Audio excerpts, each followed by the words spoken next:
The way the Canis firmus works is if you select one, it'll only show chords that contain this note in it.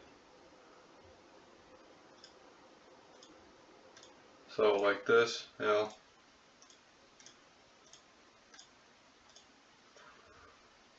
Okay, yeah. So some of the features here are it'll block parallel fifths or octaves between the firmus and the basso. So if I select the same bass and firmus, it won't let me select the same bass and firmus next, you know. And likewise, it won't let me do parallel fifths.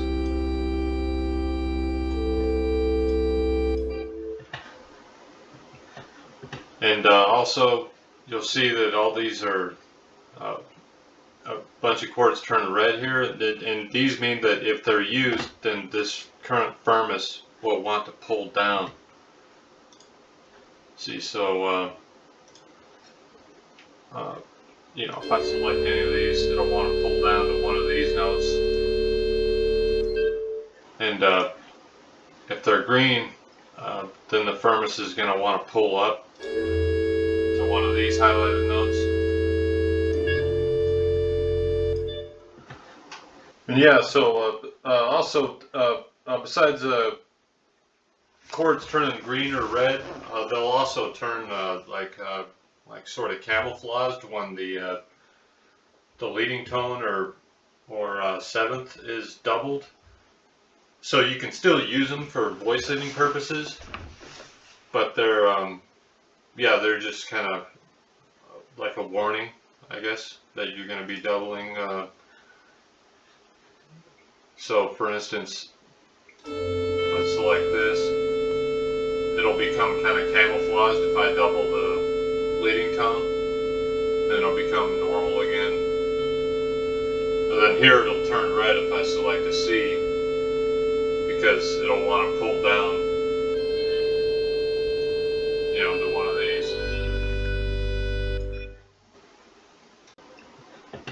And also the firmus is forced to prepare ninths and major sevenths. So for instance,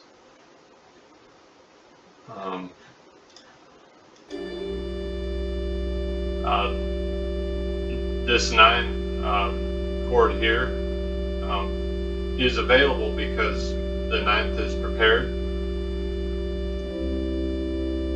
So, but if it's not prepared, so I just jump to the 9th, then I can't use it. But if I select a different note, then I can use it.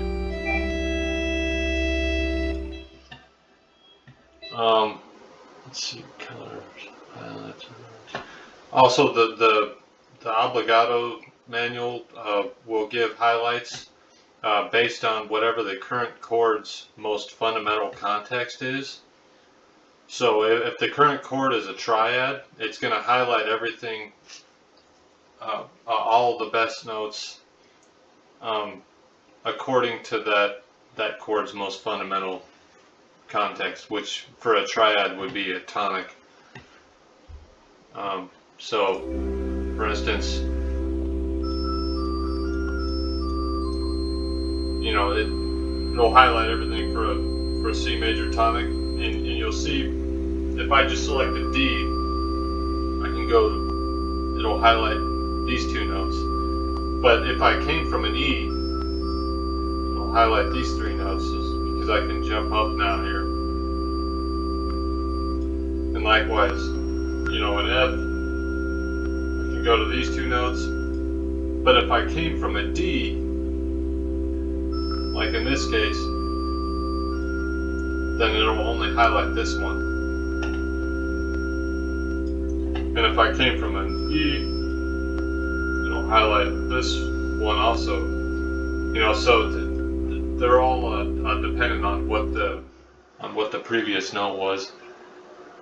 Let's see.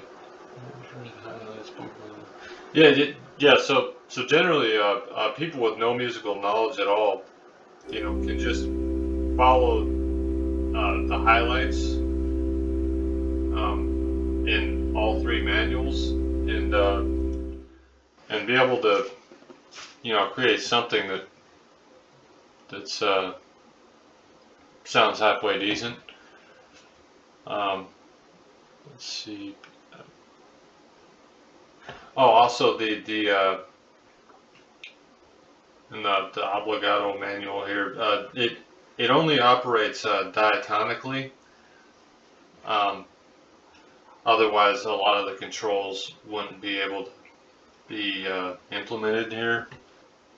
If I move from here to here, then this is forced to be a D flat and not a C sharp, and it'll remove all of the bassos that are incompatible with D flat. Likewise, this will remove everything incompatible with a D sharp. If you click the basso once, you'll get the arpeggios, and click it again, you get the auxiliary tone version. Then the firmus, starts out default with clarinet, then flute,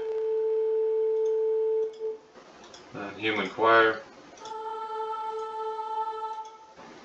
Obligato starts with positive organ, then click it and you get the flute, then bop stop,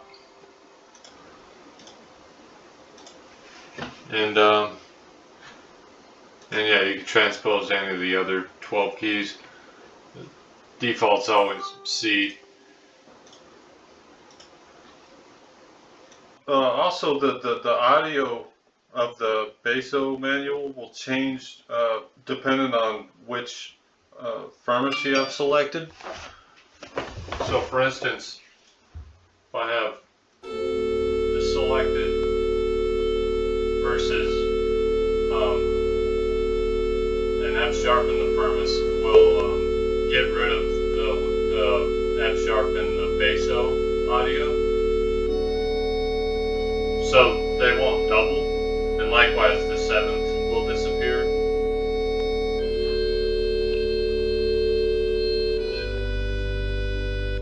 So just for voice leading and stuff. And also if you want like a solo bass, so for instance, if you got like